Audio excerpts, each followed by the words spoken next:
With no end in sight to Israel's ongoing genocide in Gaza, more and more Israelis who served in the army and who are active reservists are showing defiance when it comes to serving again in Gaza. There was a report in the Israeli newspaper Haaretz that dozens of Israeli IDF reservists are refusing to serve in the Israeli army, even if that means punishment, in which case they would be imprisoned. This obviously isn't the first time that Israelis are refusing to serve in the army. This is a growing trend for the past 2 decades. It obviously intensified during this genocide in Gaza and with Israel's incapability when it comes to Hamas and defeating the Hamas. We had another simultaneous report with that about more and more Israeli groups forming their own little communities abroad,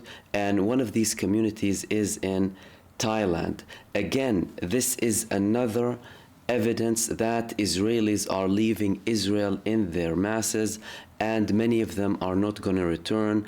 As a matter of fact, the Zionist Federation had a poll in which they asked Israelis who are abroad, are you planning to go back to Israel? And 80% responded that they are not going back to Israel. Israel is being very shady when it comes to the numbers. There was a recent report that 500,000 Israelis left Israel since the 7th of October. However, that is totally untrue.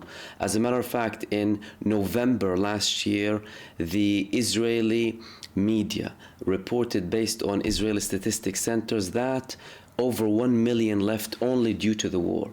Now that, added by the 1.2 million Israelis at the time who permanently left Israel, makes it 2.2 million only in November. Israel stopped publishing statistics since that time, and we're looking at most likely over 3 million Israelis outside of Israel, including people who served in the army, who will never be going back to Israel.